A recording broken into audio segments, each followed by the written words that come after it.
A scorching battlefield in the heart of Greece, where the most feared warriors in human history are about to meet their reckoning.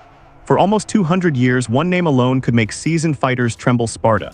These weren't just soldiers. They were living legends, the bloodline of Leonidas, the victors who'd crushed mighty Athens and forced every Greek power to kneel. In recorded history, they'd never suffered a decisive defeat on land. Their mere presence could end conflicts before swords were even drawn. But something impossible is about to unfold on this blistering July afternoon in 371 BC.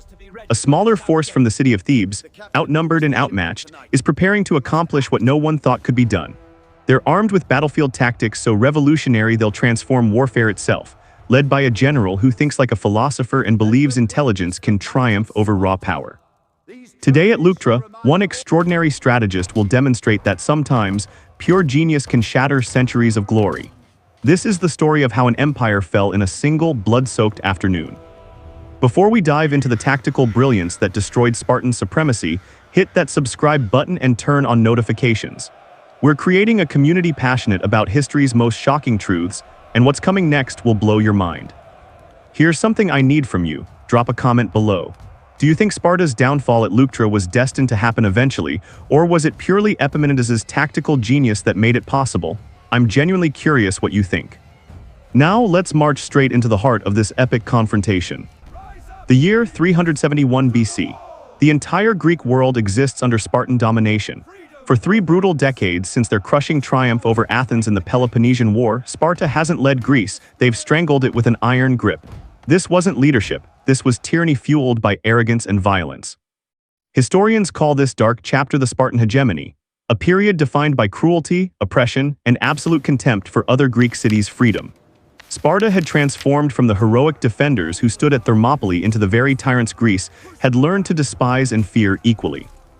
Their warriors, considered supernatural, their phalanx formation, unbreakable, their military system, the most terrifying force the ancient world had witnessed. Challenging them openly was suicide because victory seemed physically impossible. But one city refused to submit. Thebes, a proud, ancient city in Boeotia with a glorious past, had endured particularly savage treatment under Spartan rule. In 382 BC, during supposed peacetime, while pretending friendship, Spartan forces treacherously captured the Cadmea, Thebes' sacred fortress. They installed puppet rulers, crushed independence, and murdered democracy itself. For 3 agonizing years, Thebes suffered foreign occupation and oppression. Democratic institutions destroyed, best citizens executed or driven into exile. Then came the winter of 379 BC.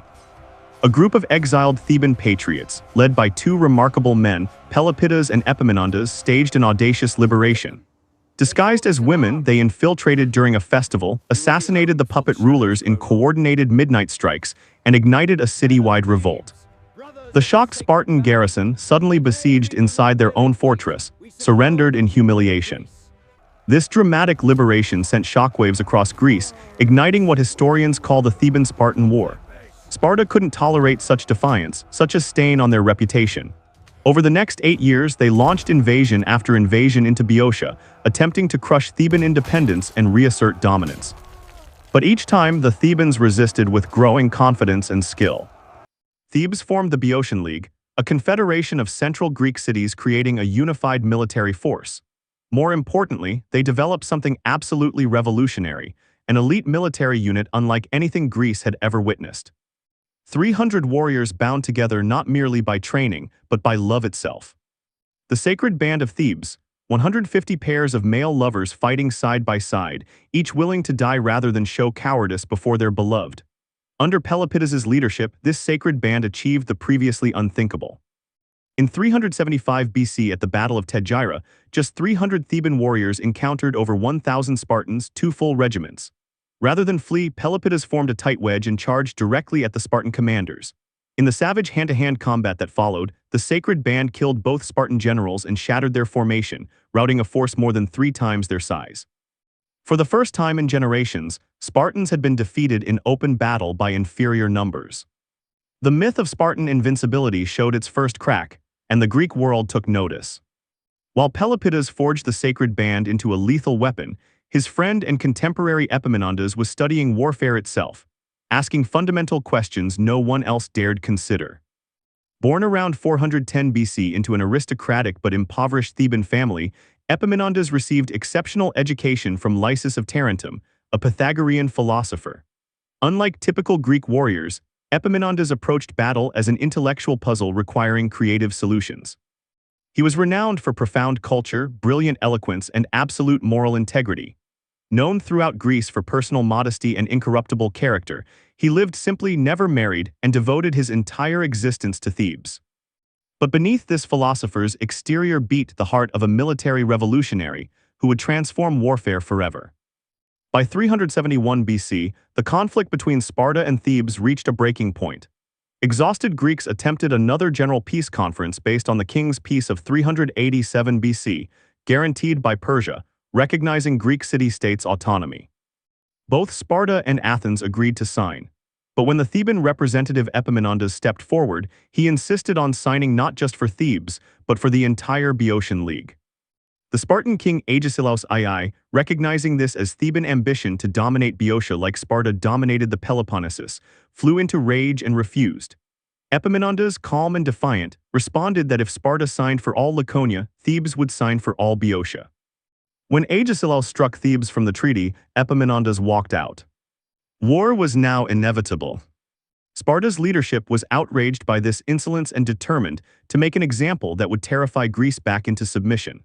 They ordered King Cleombrotus I, already in Phasis with approximately 10,000 infantry and 1,000 cavalry, to immediately invade Boeotia and destroy Theban power permanently. Cleombrotus, a competent if not brilliant commander, was confident. His army included roughly 700 Spartiates, full Spartan citizens, elite warriors trained for war since age 7, plus thousands of allies from across the Peloponnesus. This was a formidable force led by a Spartan king carrying centuries of military dominance behind every command. When news arrived that a Spartan army was marching to destroy their city, Thebes faced a desperate situation that would have made any other Greek state immediately surrender. Epaminondas hastily assembled approximately 6,000 Boeotian infantry and some cavalry from Thebes and whatever Boeotian League allies would stand with them. They were outnumbered nearly 2-1, facing history's most feared military machine, commanded by a Spartan king who'd never known defeat. Most allied contingents were unreliable, city militias with little stomach for fighting Sparta who might flee at first trouble. The smart move, retreat behind Thebes's walls and endure a siege, no one would have blamed them. But Epaminondas wasn't interested in smart moves or rational surrender. He understood something profound. Reputation itself was a weapon. Sparta's greatest strength was the psychological advantage of invincibility. Every Greek soldier stepped onto battlefields against Sparta already half defeated, believing deep in his soul that Spartans couldn't be beaten. If Thebes retreated without fighting, that myth would grow stronger and Theban independence would slowly suffocate under Spartan pressure. The only way to break Sparta's stranglehold was to face them in open battle, and win so decisively that the entire Greek world would see that Spartans were mortal after all. It was an insane gamble requiring absolute confidence in a revolutionary tactical plan never tested on this scale. Epaminondas called a council of the Boeotarchs, elected military commanders of the Boeotian League, and laid out his case. The debate was fierce and divided. Many argued for caution, retreat, any option besides facing certain annihilation. But Epaminondas, with his renowned eloquence and moral authority, swayed them. He promised a plan, a completely new approach to warfare that would turn Sparta's own strengths against them. He asked for trust. Trust in him, trust in the sacred band, trust that courage combined with innovation could achieve the impossible. By the narrowest margins, the Boeotarchs voted to give battle. They would meet the Spartans at Leuctra, a small village in southern Boeotia on relatively flat ground that could accommodate both armies. The site held symbolic weight. According to legend, 2 local maidens had been violated there by Spartan officers centuries earlier, their father cursing Sparta with eventual destruction. Whether Epaminondas believed such omens or simply understood the psychological value of fighting on ground associated with Spartan injustice, he chose to make his stand there. On the plain of Leuctra, Thebes would either secure its freedom or be erased from the map. No retreat, no second chances. One battle, one afternoon, one roll of the dice on which Greece's fate would turn. As his vastly outnumbered army assembled, Epaminondas revealed the tactical innovation that would revolutionize warfare and be studied by military commanders for the next 2,000 years. To understand his genius, you must first understand conventional Greek battle of that era. a rigid, almost ritualistic combat form unchanged for centuries. Two phalanxes of heavily armored hoplite infantry would line up facing each other, usually 8 to 12 ranks deep, forming continuous rectangular formations. The strongest, most experienced warriors always positioned on the right wing because each hoplite carried his large round shield on his left arm, protecting himself and the man to his left. This created natural weakness on each soldier's right side, and formations instinctively drifted rightward as men sought protection from their neighbor's shield. Therefore, both armies positioned their best troops on the right wing, hopping to break through the enemy's weaker left. The battle proceeded predictably. At a signal, both phalanxes advanced at a walk, maintaining formation until they crashed together in a horrific collision of bronze shields and spear points. The initial clash, called the shock, saw front ranks stab at each other with 6 to 8 foot spears. Once most spears broke, the battle devolved into the othismos, the great pushing match, where masses of men literally shoved against the enemy shield wall trying to create gaps or break cohesion.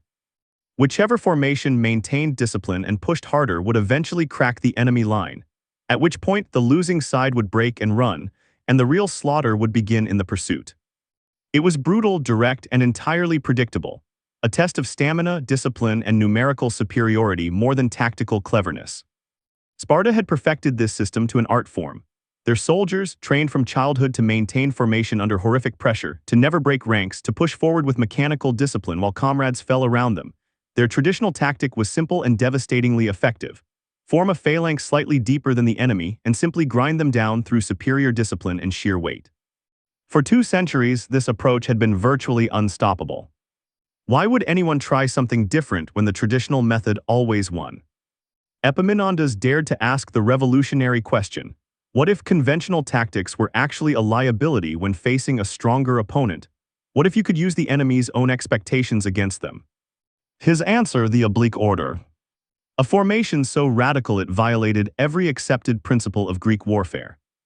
Rather than distributing his limited forces evenly to create a continuous front, Epaminondas would deliberately create an unbalanced formation.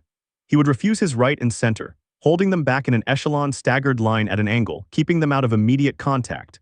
These weaker sections would advance slowly or not at all, buying time and fixing the enemy in place without committing to serious fighting. Meanwhile, on his left wing, Epaminondas would mass an unprecedented concentration of force, stacking his best troops 50 ranks deep, perhaps deeper, creating a massive human battering ram. This was unheard of. The deepest Greek phalanxes were typically 12 ranks, maybe 16 in exceptional circumstances. 50 ranks was insane, a monstrous column that abandoned all pretense of balanced line. At the very tip of this colossal formation, leading from the front, would be the sacred band of Thebes, the 300 elite warriors under Pelopidas, the finest fighters in all Greece. These men would form the spear point of a human avalanche aimed at one specific target, the Spartan right wing, where King Cleombrotus and the elite Spartiate warriors would inevitably position themselves according to centuries of tradition. The brilliance was in its paradox. By refusing his weaker troops from battle and massing everything on the left, Epaminondas was violating the fundamental tactical principle of putting your strongest troops on the right where they could exploit the enemy's natural weakness.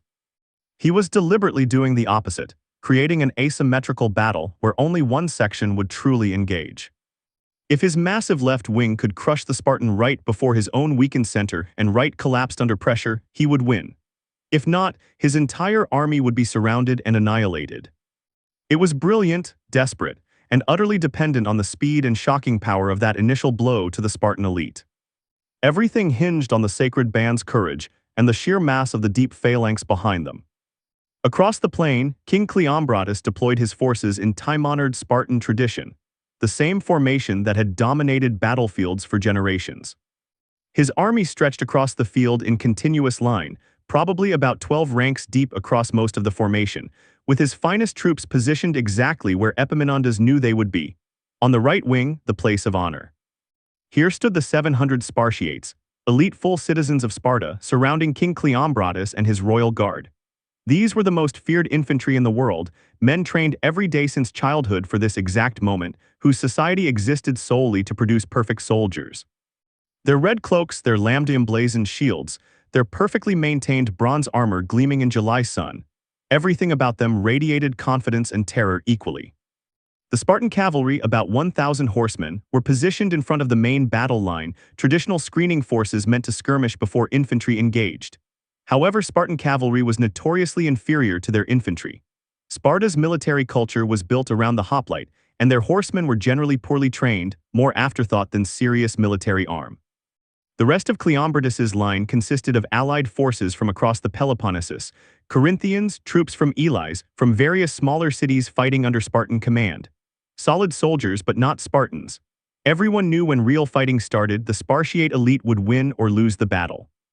As Cleombrotus observed the Theban deployment, he must have felt confident, perhaps even dismissive. The Thebans were outnumbered, their allies unreliable, and they faced Sparta's finest on ground, offering no defensive advantages. Even if Epaminondas tried some clever maneuver, Spartan discipline and superior numbers would grind them down in the Othismos. This would be another routine Spartan victory, another demonstration of military supremacy putting Thebes back in its place. The only unusual element was the strange deep formation on the Theban left wing, but that merely meant they were weak everywhere else. When the Spartan right inevitably broke through the Theban left, they could wheel and roll up the entire Theban army from the flank. It seemed almost too easy. What Cleombrotus failed to understand was that he was no longer fighting a conventional battle.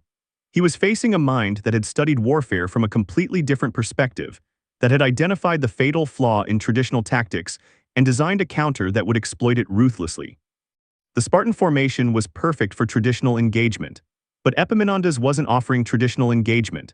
He was offering a focused, overwhelming assault on the one point where victory would shatter the entire enemy army, the death of the Spartan king and destruction of the Spartiate elite. Everything else was window dressing. The battle opened as Greek battles typically did, with a cavalry engagement. The Spartan horsemen, about 1,000 strong, trotted forward to engage their Theban counterparts and drive them from the field before infantry lines met.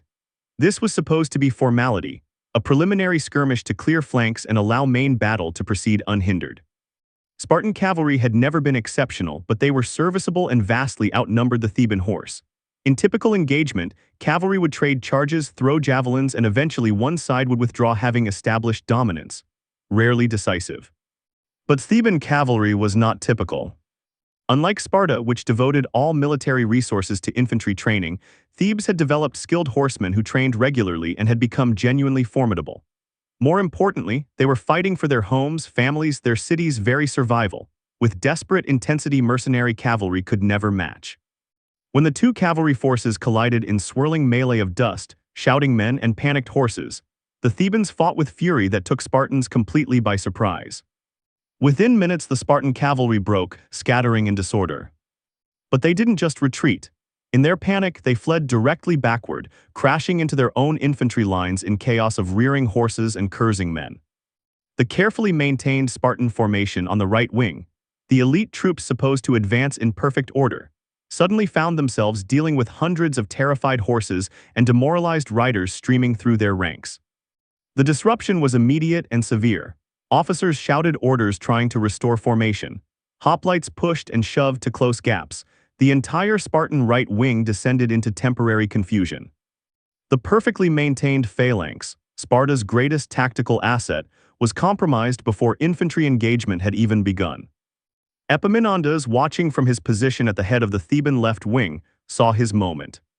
The Spartan right was in disorder, their formation disrupted, attention divided between maintaining ranks and clearing panicked cavalry from their lines. They were vulnerable in a way they'd rarely been in living memory. He would not give them time to recover, to restore their legendary discipline. The time for careful planning had ended. Now was the moment for violence and speed. He gave the command. The sacred band, with Pelopidas at their head, began to advance. Behind them, 50 ranks of Theban infantry began moving as one massive, terrifying block. The ground began to shake.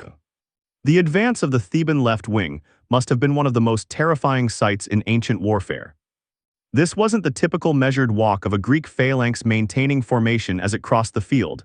This was something different, something new and horrifying. 50 ranks deep, a column of flesh and bronze more than 100 feet from front to back, began moving toward the Spartan right wing with increasing speed. At its tip, the sacred band formed an arrow point. 300 of the finest warriors in Greece, Men who'd sworn oaths of love and death to one another, advancing shoulder to shoulder with shields locked and spears leveled. Behind them came wave after wave after wave of Theban hoplites, each man pressing forward, adding his weight and momentum to the human battering ram Epaminondas had created. The formation advanced not in traditional slow march but at what ancient sources describe as a run or at least rapid pace. Epaminondas understood momentum was everything. The deeper the formation, the more weight it carried in initial collision, but only if it maintained speed. A slow-moving deep formation was merely dense. A rapidly moving deep formation was an unstoppable force, a tidal wave of humanity that would hit the enemy line with physics on its side. As they closed the final yards, the Thebans raised the paean, the ancient Greek war cry, a terrifying ululation announcing their arrival like the howl of a storm. On the Spartan right wing, King Cleombrotus and his elite Spartiates were still trying to reform their lines after the cavalry disaster when they looked up to see death bearing down on them. They had only seconds to brace for impact. Spartan officers barked orders. Hoplites locked shields into wall-leveled spears and prepared for collision. They had trained their entire lives to withstand. These were Spartan warriors who had never broken, never fled, never known defeat. They would hold, they always held. And then the Theban formation hit them like a divine fist, and the world exploded into chaos and blood. The initial collision was catastrophic. The sacred band, running at full speed, struck the Spartan shield wall with their combined weight and momentum, and the physics of the impact were simply overwhelming. Individual Spartan hoplites, no matter how skilled or brave, found themselves facing not one or two opponents but an entire wave of warriors, each adding their force to the man in front. Shields cracked, spears snapped. Men were simply crushed by the pressure of hundreds of bodies pressing forward from behind. The Othismos, the pushing match Spartans were legendary for winning, became a grotesque parody as the sheer mass of the Theban formation, 50 men deep, began to simply drive through the Spartan line by weight alone. The front ranks descended into the most brutal form of hand-to-hand combat imaginable. Men stabbed over and under shields with spears, desperately trying to find flesh. When spears broke, they drew short swords and hacked at anything in reach. Wounded men fell and were trampled by their own comrades as the formation pressed forward relentlessly. The ground became slick with blood, making footing treacherous. The air filled with screaming of dying men, clash of bronze on bronze, and the terrible rhythmic shouting of Thebans as they pushed forward step by agonizing step. The sacred band at the very tip fought with intensity bordering on supernatural. Each warrior fought not just for himself, but for his lover standing beside him, and the psychological power of that bond in the most extreme crucible of combat proved devastating. To break, to show fear, to retreat would mean dishonor, not just before your city but before the man you loved more than life itself. They would die before yielding an inch, and that fanatical courage proved infectious, spreading through the entire deep formation behind them. These weren't just soldiers following orders. They were believers in a cause, fighting for their homes against an oppressor they'd learned to hate. At the center of the Spartan right wing, King Cleombrotus found himself in the heart of a catastrophe his training and experience had never prepared him for. Around him, the elite Spartiates, the royal guard, the finest warriors in Greece, were being pressed backward by sheer overwhelming force. Men he'd known his entire life, warriors of legendary skill and courage, were falling, cut down or crushed by the relentless Theban assault. The formation was bending, gaps were appearing, and for the first time in their lives, these Spartans were experiencing something utterly alien to their military culture. They were being beaten. As a Spartan king, Cleombrotus had no option to retreat or seek safety. Spartan culture demanded that kings lead from the absolute front, that they die before their men if death was required. The sight of their king fleeing would have shattered Spartan morale instantly and irrevocably. So Cleombrotus did what his culture, his training, and his honor demanded. He fought. He pressed forward into the heart of the melee, his royal guard forming a desperate defensive circle around him, trying to rally the line, to restore order to chaos through personal courage and leadership. But courage alone couldn't overcome the mathematics of the situation. The Theban formation, with its unprecedented depth and momentum, had created a killing zone where individual heroism was irrelevant. The sacred band, having broken through the front Spartan ranks, now targeted the command center with ruthless precision. Led by Pelopidas, they fought their way toward the king's position, cutting down anyone in their path. The fighting around Cleombrotus became apocalyptic, the most intense combat on the entire battlefield. as his royal guard died to protect him and the Thebans pressed forward with singular focus. In the brutal confusion of the melee, with men packed so tightly they could barely swing their weapons, Cleombrotus I, king of Sparta, was struck down. Ancient sources don't agree on exact details, whether spear thrust, sword cut, or simply being overwhelmed and trampled in the press of combat. What matters is that he fell, mortally wounded, and the word spread instantly through Spartan ranks like poison. The king is down. The psychological impact was devastating and immediate. Spartan warriors who'd never flinched before any enemy suddenly found themselves fighting not just against overwhelming numbers, but against the horrifying realization that their king was dying or dead, and that they were actually losing. Around the fallen king, his royal guard fought with desperate fury of men who knew they'd already failed in their sacred duty. But the Theban pressure was relentless, inhuman in its intensity. More Spartiates fell, and suddenly the unthinkable was happening. The Spartan right wing, the elite of the elite, was breaking. The formation that had never yielded in 200 years of warfare was collapsing under the weight of Epaminondas's revolutionary tactics. Warriors began stepping backward, then turning to retreat, then running. And the rout spread like contagion. Within minutes, the proud Spartan phalanx had disintegrated into a mass of fleeing men, leaving hundreds of their comrades dead or dying on the field. We're about to witness the moment the Spartan line breaks completely, but creating these deep historical analyses requires accessing sources from around the world, and keeping my connection secure is essential. I use NordVPN to protect my personal data and browse privately. It's a critical tool for anyone using the internet today. If you want to secure your online privacy and support this channel simultaneously, check the link in the description or pinned comment for an exclusive deal. Now let's return to Leuctra and watch the fall of an empire. With the Spartan right wing broken and King Cleombrotus dead or dying on the field, the battle's outcome was essentially decided, though fighting continued across the plain. The destruction of the Spartiate elite had done exactly what Epaminondas calculated. It had decapitated the Spartan army's command structure and shattered its morale in one decisive blow.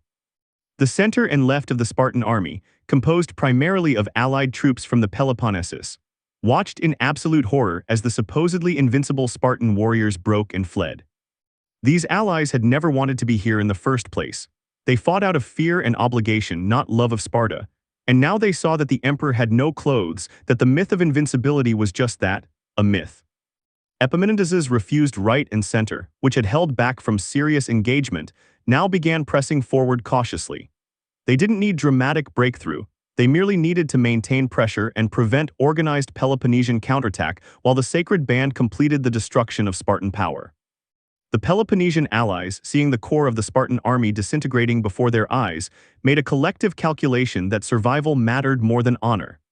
These troops had no desire to die for Spartan ambitions, and with the elite Spartiates broken, there was no reason to continue fighting. Unit by unit, contingent by contingent, the allied forces began withdrawing from the field, refusing to engage seriously with the advancing Thebans. The rout was swift and brutal. Spartan warriors who'd spent entire lives training never to retreat, never to show their backs to an enemy, found themselves running for their lives across the plain toward a low hill where survivors attempted to rally and form some defensive position. The Thebans pursued with controlled aggression, cutting down fleeing soldiers but maintaining enough discipline to avoid being drawn into disordered chase that might expose them to counterattack. Epaminondas, even in the moment of total victory, maintained tactical control, understanding that disciplined pursuit was far more valuable than chaotic slaughter.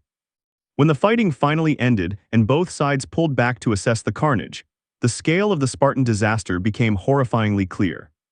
Ancient sources vary on exact casualties, but the most reliable accounts suggest Sparta lost approximately 1,000 men killed, possibly more, with some later accounts claiming as many as 4,000 total casualties including wounded.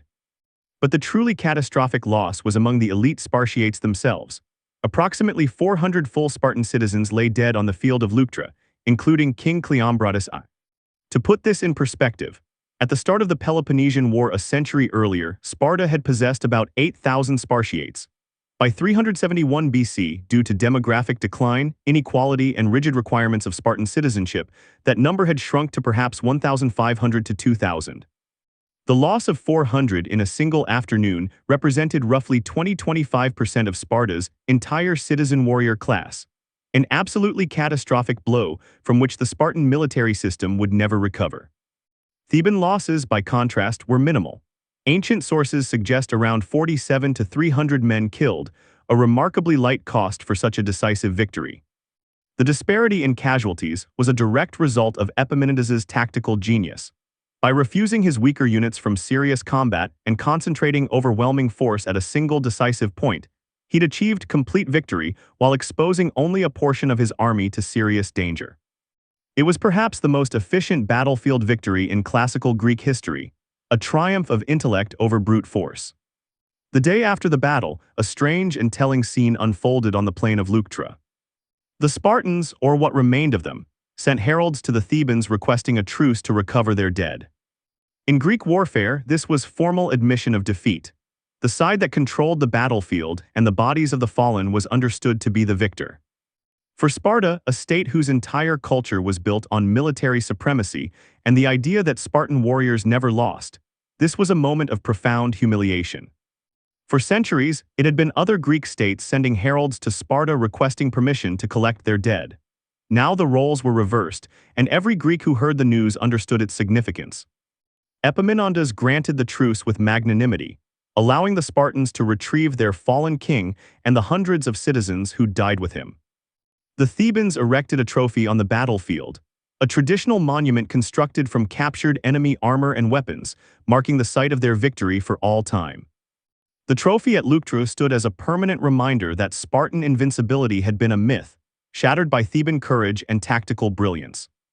The news of Leuctra spread across Greece with the speed of wildfire, and the reaction was seismic. In Athens, the longtime rival of Sparta, there was celebration mixed with concern, celebration that Sparta had finally been humbled, but concern that Thebes might now become an equally oppressive hegemon. In the Peloponnesian cities that had lived under Spartan domination for generations, the response was even more dramatic. Suddenly rebellion seemed possible. If the Thebans could defeat Sparta, perhaps others could too. The psychological stranglehold Sparta had maintained over Greece through reputation, and fear was broken in a single afternoon. In Sparta itself, the news provoked a crisis unlike anything the city had experienced in its history. When the messenger arrived bearing news of the defeat and the death of King Cleombrotus, the Spartan leadership faced a terrible dilemma. Their entire society was built on the myth of Spartan superiority, on the idea that their warriors were unbeatable. How could they maintain social stability when that myth had been so publicly destroyed? The Spartan ephors, the elected magistrates who wielded significant power, made a remarkable decision. They would suppress public mourning and attempt to maintain normality as if nothing had changed. Families were ordered not to publicly grieve for the dead. Life was to continue as if Leuctra had been a minor setback rather than a catastrophe. It was a desperate attempt at damage control that fooled no one, least of all the Spartans themselves. Epaminondas and the Thebans understood that their victory at Leuctra was merely the first step. To truly break Spartan power and ensure Thebes would never again face Spartan aggression, they needed to strike at the very foundations of the Spartan system. In the winter of 373–69 BC, Epaminondas led a massive allied army of Boeotians and newfound allies deep into the Peloponnesus, directly into Laconia itself, Sparta's home territory. This was unprecedented. No enemy army had successfully invaded Laconia in living memory. The territory was considered nearly impregnable, protected by mountains and the reputation of its defenders. But now those defenders were shattered, their numbers depleted, their confidence broken. The psychological impact of foreign troops marching through Laconia, burning estates and threatening Sparta itself, cannot be overstated. The city of Sparta famously had no walls because the Spartans themselves were supposed to be the city's walls. Now those human walls had been proven fallible, and the city lay vulnerable. Epaminondas brought his army within sight of Sparta, and for the first time in centuries, the Spartans huddled in their city in genuine fear of conquest. Only the approach of winter and the difficulty of besieging a city without proper walls prevented Epaminondas from attempting direct assault. But he'd made his point. Sparta was no longer invincible, no longer safe even in its own territory. The true masterstroke, however, came next. Rather than merely humiliate Sparta, Epaminondas sought to permanently destroy the economic and military foundation of Spartan power. The Spartan system depended absolutely on the helots, the enslaved population of Messenia who vastly outnumbered Spartan citizens, and who did all the agricultural labor that allowed Spartans to train full-time for war. The Helots were brutally oppressed, living under constant terror and periodic massacres designed to prevent rebellion. For centuries they'd been held in check by Spartan military might and the knowledge that any revolt would be crushed with extreme violence. In 369 BC, Epaminondas marched into Messenia with his army and did something revolutionary. He liberated the Helots and helped them rebuild their ancient capital, founding the city of Messene with massive fortification walls. After nearly 3 centuries of slavery, the Messenians were free, and they had a fortified capital that could resist Spartan attempts to reconquer them. The economic and military consequences for Sparta were catastrophic. Overnight, they lost roughly half their agricultural territory and the labor force that had sustained their military system. Spartan citizens, accustomed to being supported by Helot labor so they could focus entirely on warfare, suddenly found themselves economically vulnerable. The number of men who could afford to maintain expensive hoplite equipment and devote their lives to training plummeted. Sparta's demographic crisis, already severe, became terminal. Epaminondas didn't stop there. He organized the Arcadian cities in the central Peloponnesus into the Arcadian League with a new federal capital at Megalopolis, specifically designed as a counterweight to Spartan power. He brokered alliances across Greece, building a network of states united in their determination to prevent Sparta from ever regaining its hegemony. Through a combination of military victories, strategic fortifications, and diplomatic brilliance, Epaminondas systematically dismantled the entire Spartan imperial system in less than 3 years. It was one of the most thorough strategic defeats in ancient history, all stemming from that single afternoon at Leuctra. The period from 371 to 362 BC is known to historians as the Theban hegemony, when Thebes replaced Sparta as the dominant military power in Greece. Under Epaminondas and Pelopidas, Thebes pursued aggressive foreign policy, intervening in conflicts across the Greek world and projecting power from Thessaly in the north to the Peloponnesus in the south. The Sacred Band, which had proven so decisive at Leuctra, continued forming the elite core of Theban military power, winning victory after victory and cementing Thebes' reputation as the new military innovator of Greece. In 364 BC, Pelopidas led an expedition to Thessaly to combat the growing power of the tyrant Alexander of Phaerae. In a battle at Cynocephaly, the Thebans won decisive victory, but Pelopidas himself was killed leading from the front in the thick of fighting. His death was mourned across Greece, and he was given a hero's funeral in Thebes, but it deprived Epaminondas of his closest friend and most capable military partner. The partnership that had liberated Thebes and defeated Sparta was broken. In 362 BC, Epaminondas led another massive invasion of the Peloponnesus to reassert Theban authority, which had begun to slip as various Greek states maneuvered for advantage.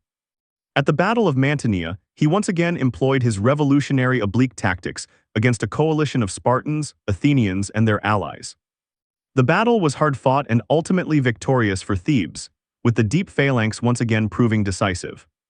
But in the moment of victory, as Epaminondas led from the front as always, he was struck by a spear that pierced deep into his chest. Mortally wounded, he remained conscious long enough to learn that Thebes had won the battle. And then he died on the field, unmarried and childless, having devoted his entire life to his city. With Epaminondas' death, the Theban hegemony effectively ended.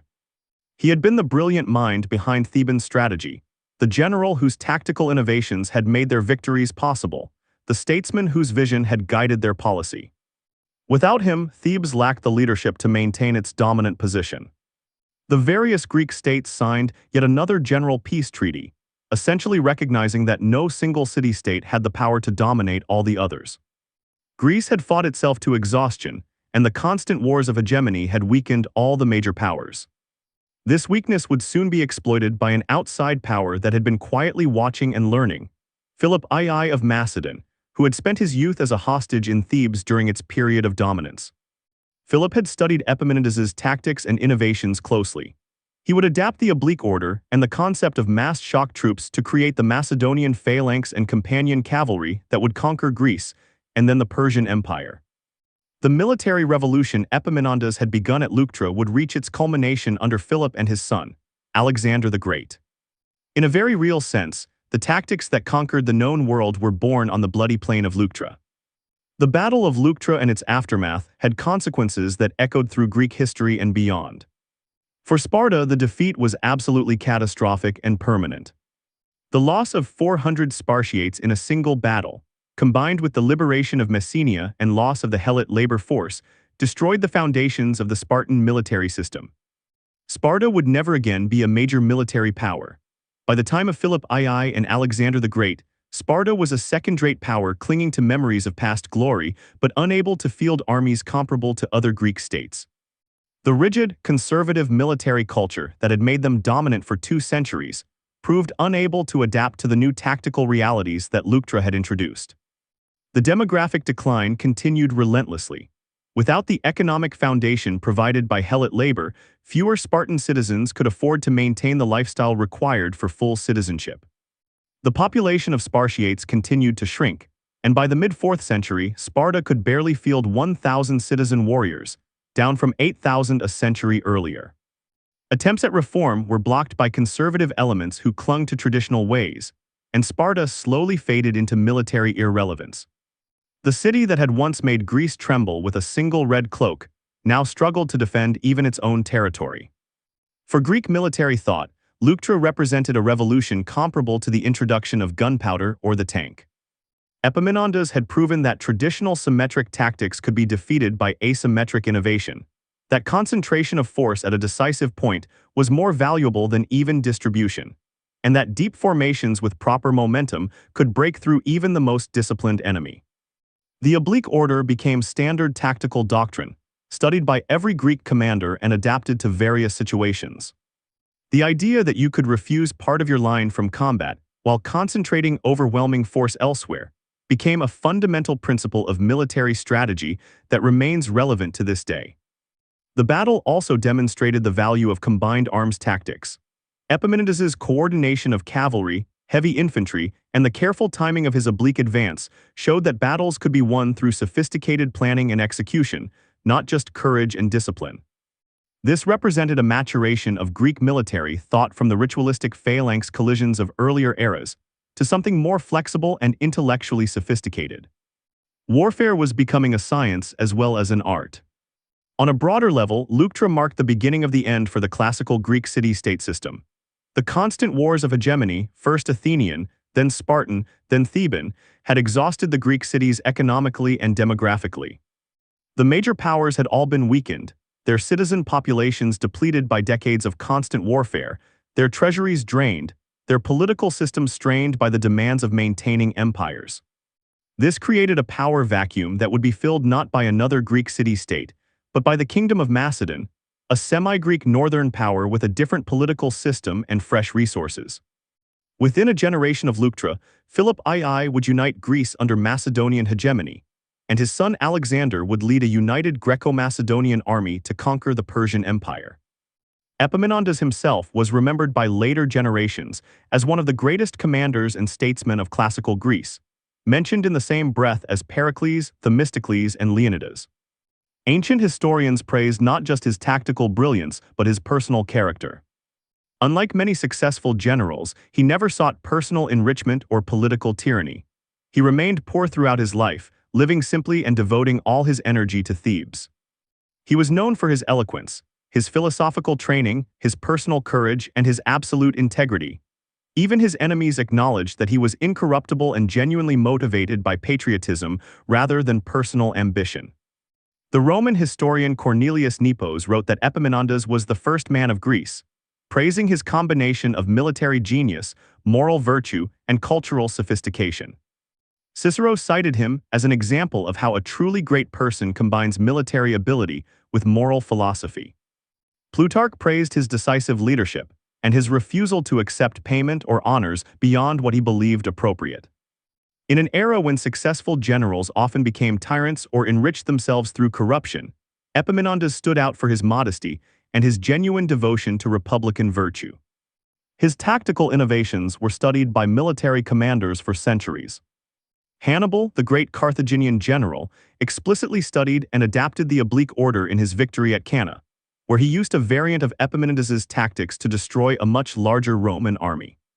Frederick the Great of Prussia studied ancient battles extensively and adapted the oblique order for 18th century warfare, using it to win battles against numerically superior enemies. Napoleon studied Leuctra and praised Epaminondas's concentration of force at the decisive point. The tactical principles first demonstrated at Leuctra, economy of force, concentration of strength, the value of asymmetric deployment, remained fundamental to military strategy into the modern era. The sacred band of Thebes, which had been so instrumental at Leuctra, continued to serve as the elite core of the Theban army for another generation. They fought in every major Theban campaign, maintaining their reputation as the finest infantry in Greece. Their bond of love and loyalty continued to make them extraordinarily effective in combat, willing to fight to the death rather than retreat or show cowardice before their lovers. But in 338 BC at the Battle of Chaeronea, the sacred band faced Philip II of Macedon and his son, the 18-year-old Alexander the Great. The Macedonian army, using tactics inspired by those Epaminondas had pioneered but adapted with innovations like the sarissa pike and combined cavalry-infantry tactics, defeated the allied Greek forces. The sacred band, holding the critical position in the Theban line, refused to retreat even when the battle was clearly lost. They stood their ground and fought to the last man, all 300 dying where they stood rather than fleeing or surrendering. Philip II, surveying the battlefield after his victory, came upon the bodies of the sacred band, all lying in their ordered ranks where they died together. According to Plutarch, he wept and said, "Perish any man who suspects that these men either did or suffered anything unseemly." He ordered them buried with honors on the spot, and their mass grave, marked by a stone lion monument, was rediscovered by archaeologists in 1880. The discovery of 254 skeletons buried in 7 rows confirmed the ancient accounts of their last stand. Even in death, the sacred band remained together, their bonds of love enduring beyond life itself. On a dusty plain in central Greece in 371 BC, one brilliant mind changed the course of history in a single afternoon. Epaminondas of Thebes looked at the most powerful military machine in the ancient world and saw not invincibility but vulnerability. He understood that Sparta's greatest strength, their reputation, their tradition, their rigid discipline, could become their fatal weakness when facing someone willing to think differently.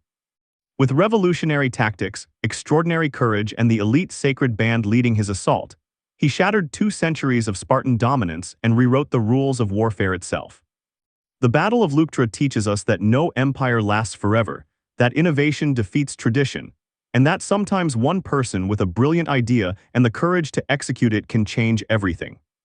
Sparta, which had seemed eternal in its power, was broken in an afternoon and never recovered. Thebes rose to brief dominance before fading in turn. The cycle of rise and fall that defines all human empires played out on that battlefield, written in blood and bronze. But the tactical principles Epaminondas pioneered, concentration of force, asymmetric deployment, the oblique order, those lived on, studied by Hannibal, by Frederick, by Napoleon, by military academies to this very day. The sacred band, fighting with bonds of love stronger than fear of death, proved that loyalty and morale can overcome superior numbers. Epaminondas, living simply and dying poor despite his victories, showed that greatness doesn't require personal enrichment or tyrannical ambition. Leuctra reminds us that courage, creativity, and integrity still matter, that one person refusing to accept the impossible can achieve the extraordinary. If you found this deep dive into how genius shattered invincibility valuable, smash that like button. It genuinely helps the algorithm show this history to more people who need to see it. And if you want to directly support me buying more books for the next documentary, you can now contribute to the channel on Ko-Fi. The link is in the description below. Until next time, remember, history's greatest lessons are written by those who dare to challenge the impossible. Stay curious.